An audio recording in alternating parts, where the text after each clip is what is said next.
D.I. Pandjaitan, Balada Jenderal Pendeta.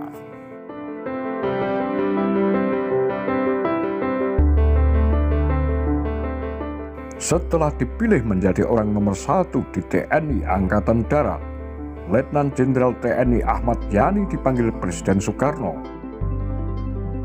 Pembicaraan seputar siapa saja perwira yang akan membantu Yani sebagai asisten.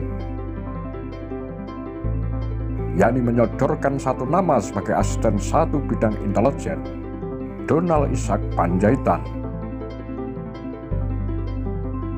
Pandjaitan lahir di Baligi, Sumatera Utara, 9 Juni 1925. Karir militernya dimulai pada masa pendudukan Jepang ketika menjabat Sodancho, peta pembela tanah air di Pekanbaru Riau. Dibesarkan dalam pendidikan misi Sending dari Jerman, Rheinische Mission Gesellschaft. Pandjaitan terampil berbahasa Jerman. Dia menjadi attaché militer Republik Indonesia di Bonn, Jerman Barat antara 1956 hingga 1962. Apakah Pandjaitan ini yang pernah menjadi attaché militer di Jerman? Tanya Bung Karno. Benar, jawab Yani. Sesuai laporan dari Khairul Saleh dan Iwakusuma Sumantri, orang ini tidak baik, ujar Soekarno. Kolonel Pandjaitan ini baik. Sebenarnya dia lebih cocok jadi pendeta. Selama bertugas di Jerman, dia sering berkhotbah di gereja dalam bahasa Jerman. Kamu saja yang mengatakan begitu, balas Bung Karno tidak percaya. Kalau Bapak tidak percaya, panggillah langsung yang bersangkutan. Nanti dia saya hadapkan. Yani mengusulkan. Yani lantas menelepon Pandjaitan, menginstruksikannya agar menghadap Bung Karno. Semalam suami saya gelisah sehingga sulit tidur memikirkan masalah yang hendak dibicarakan di istana esok pagi. Kenang istri Pandjaitan, Mariake Pandjaitan, dalam D.I. Pandjaitan, gugur dalam seragam kebesaran. Pukul 7 pagi, Bung Karno menerima Pandjaitan. Saya mendapat laporan bahwa JIJ ada berhubungan dengan tokoh-tokoh PRRI. Bung Karno membuka percakapan. Kepada Soekarno, Pandjaitan tidak menampik dirinya dekat dengan tokoh PRRI. Tatkala di Bonn, Alex Kawilarang, attaché militer Republik Indonesia di Washington, pernah menghubungi Pandjaitan lewat saluran telepon. Kawilarang memberitahu akan meninggalkan posnya dan bergabung dengan Permesta di Sulawesi Utara.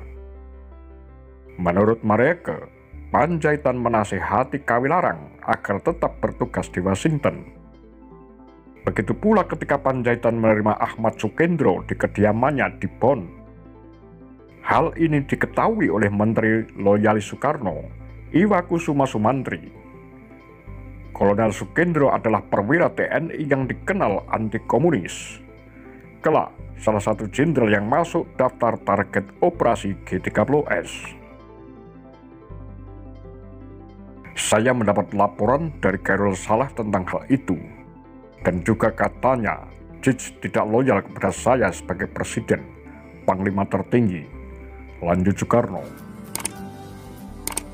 Saya sudah disumpah sebagai perwira, Pak, bahwa saya tetap setia kepada Pancasila, presiden, panglima tertinggi, dan pemerintah. Sekian, pungkas Pandjaitan. Kalau demikian, kata Soekarno, kembalilah dan melapor pada Yani.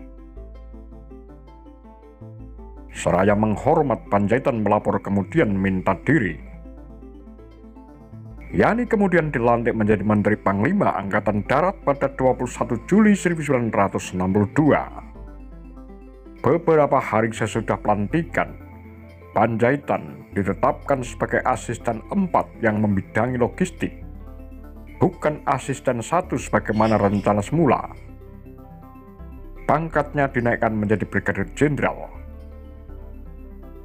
Panjaitan menjadi pembantu Yani yang berperan dalam menghalau pengaruh komunis. Pada pertengahan 1965, Panjaitan membongkar aksi penyelundupan dari kapal berbendera Republik Rakyat Tiongkok di Pelabuhan Tanjung Priok. Kapal-kapal itu diduga mengangkut senjata yang digunakan dalam G30S bersama dengan peralatan untuk CONEVO, Conference of New Emerging Forces. Menurut Horst Henry Kirchen, orang Jerman yang pernah mengenal Panjaitan di Bonn, Panjaitan bukanlah seorang anti-komunis yang fanatik.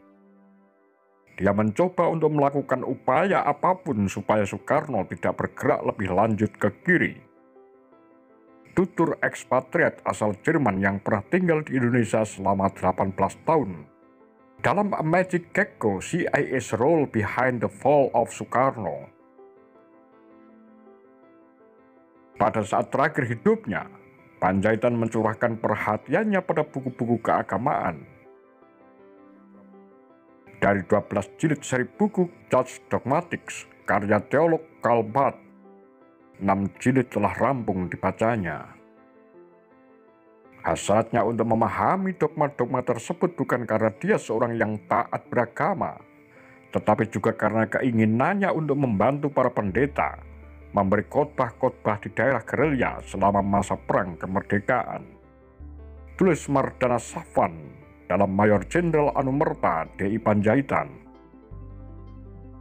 Pada dini hari 1 Oktober 1965, Panjaitan menjadi salah satu dari 6 jenderal yang gugur dalam G30S. Di depan rumahnya, dia mendapat berondongan tembakan pasukan Cakrabirawa setelah menghaturkan doa. Apa pendapat Anda? Demikian kura-kura Takar Lambe Sundel.